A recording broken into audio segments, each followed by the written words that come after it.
আকিকা না দিলে কি শিশুর বিপদ কাটে না? আকিকা না দিলে শিশুর বিপদ কাটে না এমন কোনো কথা কোরআন হাদিসে নেই। তবে আকিকা দেওয়া এটা গুরুত্বপূর্ণ একটা আমল। আল্লাহ কাউকে পুত্র সন্তান দান করলে 2টি ছাগল, আর কন্যা সন্তান দান করলে 1টি ছাগল জবে করা, এটা নবীজি সাল্লাল্লাহু আলাইহি সাল্লামের সুন্নাহ। এটা জন্মের 7ম দিনে, না হলে 14তম দিনে, না হলে 21তম দিনে করবেন। সেটাও যদি কোনো কারণে না হয় পরে যে কোনো সময় করলেও আদায় হয়ে যাবে।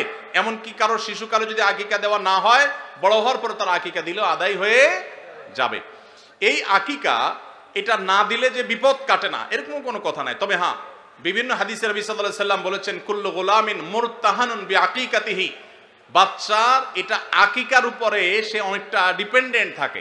এই হাদিসের ব্যাখ্যা অনেক মুহাদ্দিসরা বলেছেন, আকিকা না দিলে, আকিকা দেওয়ার ফলে সে বিভিন্ন ক্ষয়ক্ষতি থেকে বেঁচে থাকতো। অনেকে বলেছেন শয়তানের কুমন্ত্রণা থেকে বেঁচে থাকে আকিকার মাধ্যমে, এটা থেকে সে আর বাঁচতে পারে না, ওই ক্ষতি তাকে স্পর্শ করার সম্ভাবনা থাকে। তবে কেউ আকিকা দিতে পারলো না, অন্য কোনো আমল করলো তার সন্তানের জন্য, আল্লাহ তাআলা তাকে সেভ করতে পারেন। এমন কোনো কথা নাই যে আকিকা না দিলেই তার সন্তানের বিপদ কাটবে না। তবে আকিকা দেওয়া উচিত, এর মাধ্যমে সন্তান নানাভাবে উপকৃত হয়, নানাভাবে সেভ থাকে, নিরাপদে থাকে। আল্লাহ আমাদের যাদের সামর্থ্য দিচ্ছে তাদেরকে আমল করার তৌফিক দান করুন।